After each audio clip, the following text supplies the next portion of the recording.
Alright, dabbling today with a little bit of limited related Magic Finance, and going to be going through commons and uncommons from the recent standard sets, which are worth a little bit of money. If you like this video, let us know, because I am interested in doing this again. I think it's important because drafts do get quite expensive, so being able to get a little bit of money from the cards that you draft is quite useful. I'll be using two metrics for it. I'll be looking at the MTG Goldfish prices, which I think gets some TCG player. I'll also be looking for the European market, the card market prices, and I think this comes off the 1 day average price, which is just the place that the lists came from.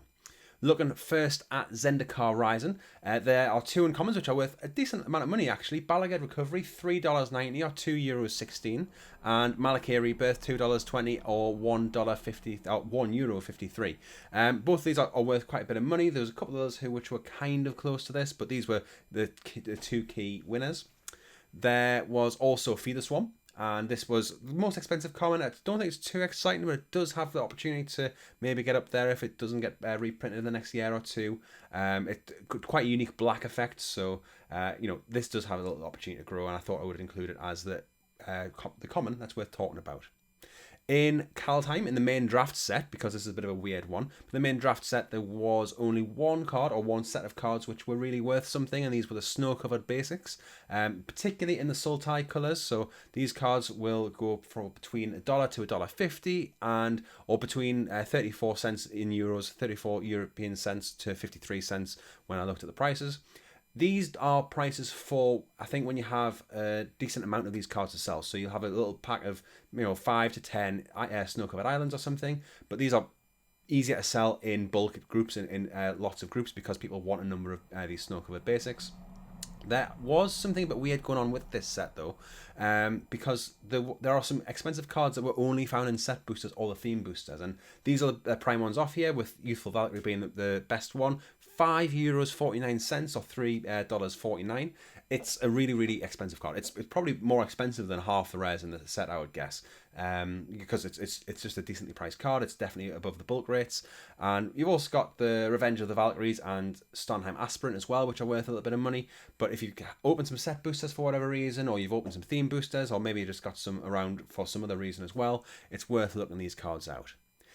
If you are enjoying this video, let us know, because I'm interested in doing this again. It's something which I have a little bit of a passion for. I like to be able to, when I'm going through my draft box, I can take out those cards that are worth a little bit and then sell them on and then pay for my next draft.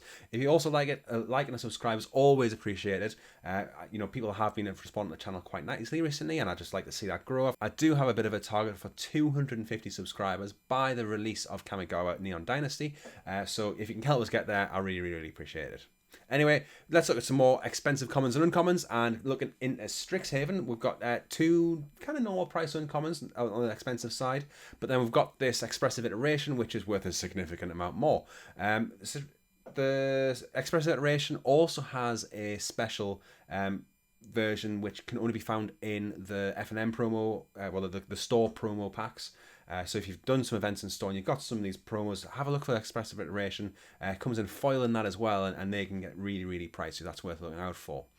It's also got a common which is worth a decent amount of money. You've got Dragon's Approach here, which again, it's one of these ones that you probably want to sell in bulk, because it's one of these cards where you can have as many as you want in your deck, but people often want 20 or more of these at once. So if you can pull out 4 or 5 from your box of commons that you drafted with and just kind of threw in a box afterwards, it's probably worth picking them out and going through and just seeing what you have. I found 3 when I was going through my box, and I'm going to see what I can get for them.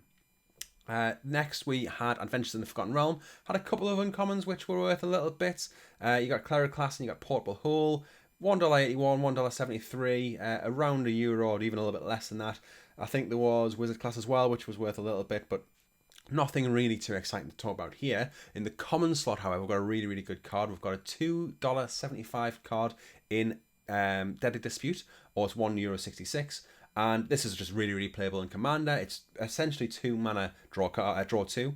Yes, you got to sacrifice an artifact or creature, but often you want to do that anyway, and you get this treasure as well. So it's really, really ridiculous. It was ridiculous in draft. It's ridiculous in Commander, and it's a really, really sought after card. So this is a common which is worth a significant amount of money. It'll get you a decent way to the price of your next draft. Going to the more recent sets, the 2 Innistrad sets. First up, we've got Midnight Hunt, and there was 2 uncommons again here, worth around $2 each. You got Infernal Grasp and Morbid Opportunist. Oh, we also had Faithful Mending as well. Nothing too exciting here. The Faithful Mending is worth a little bit more in Europe. But the real highlight from Midnight Hunt is going to be Consider. Consider is worth $2 or €1.66. It's just worth a decent amount of money, and it's worth going through and picking them out. Consider also has a double feature version, as all of these commons and uncommons in Crimson Vow and Midnight Hunt do. And, that's worth looking at as well. We don't know the price they're going to settle at, but they're likely to be a little bit more. And if you do get a draft double feature, which I actually recommend, I know it's got its issues, but it was quite a fun draft format, then, just bear in mind that as you're getting towards the end of the draft, if there's a Consider there, you might just want to take that out for your own pile. It's going to be worth a little bit.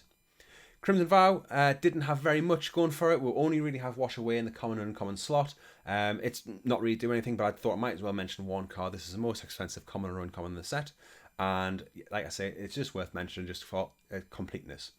Let us know if you like the video. I'm happy to go through different sets. I think it's worth going through the master sets like this. I think it's worth going through some just rotated out standard sets and then kind of a best of the rest. I've got a few ideas of what I'd like to do.